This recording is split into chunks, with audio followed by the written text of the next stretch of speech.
Do you need this, Mrs. Kemp?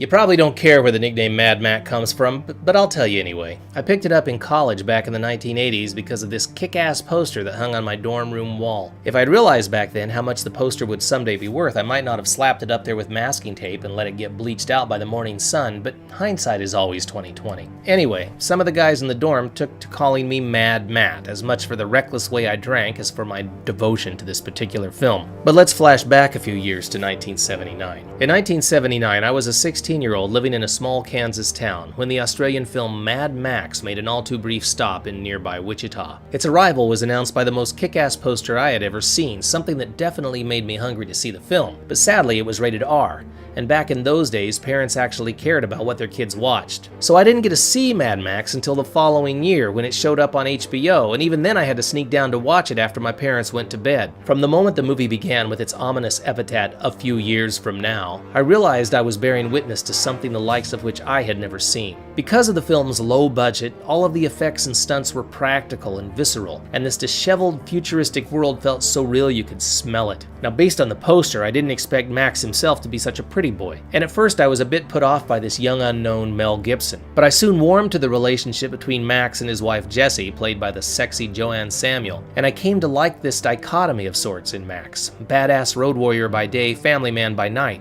Unfortunately, this depth also made the film pretty damn uncomfortable for me back then. After all, the trailer had made it clear that bad things happened to Max's family, as well as to his best friend Goose. And damn it, I didn't want these things to happen. I'd signed on for a breakneck actioner that allowed me to shut off my mind. I didn't actually expect to care about these people. Still, casualties were necessary, I realized. After all, something has to push Max over the edge, has to transform him into Mad Max. A few years later in college, I watched Mad Max again. As before, I was blown away, this time even more so than at my first viewing. To this day, the car chases are some of the most thrilling I have seen, and I've always liked the film's subtle homage to Sergio Leone, not to mention its nods to conventional horror. Mad Max is the B-movie to end all B-movies, and back in the early 1980s, I ranked it right behind my two favorite films of the time, The Empire Strikes Back and Raiders of the Lost Ark, with Road Warrior, Mad Max's sequel, coming in a tight fourth. Is it any wonder that I bought this poster? One sour note, however.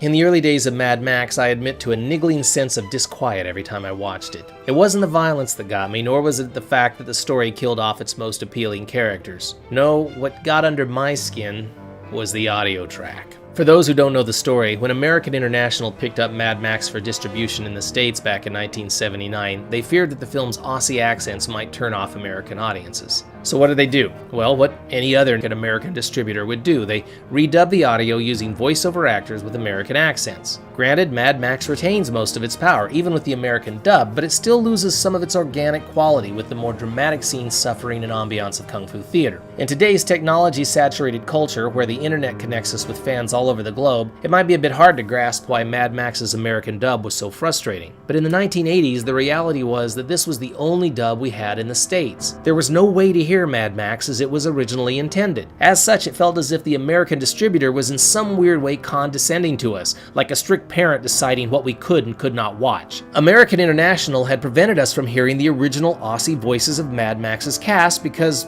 they thought we couldn't handle it. As such, for years, I missed the subtlety of Keays-Byrne's performance as Toe Cutter, a study in sociopathy dictated by fluctuating accents and variations of tone. Fortunately, today we have a DVD release of Mad Max that contains both audio tracks, the American and the Australian. Again, young people may take this for granted, but for us older film geeks, this is big stuff. I suggest you go out and buy the DVD, listen to both versions, and tell me the Australian isn't better. The delivery not only sounds more natural, but it helps with continuity once we move into Mad Max 2, aka The Road Warrior, which thankfully was never redubbed before entering the States. Between Mad Max, the band Moving Pictures, and Foster's Beer, Australia became one of my favorite places in the 1980s. In 1997, when I finally went there, I was in love forever. It's rather telling that Russell Crowe prefers to stay in Australia rather than move to the States, and his coolness remains intact. At the same time, Australia's one-time favorite son Mel Gibson bought a house in Malibu once he made it big, and look how badly he lost his shit.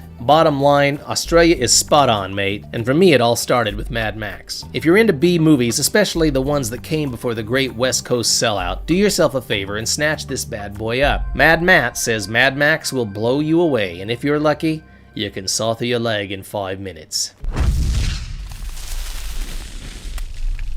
All right, we've seen what you can do with a boy. How are you when they come a little bigger?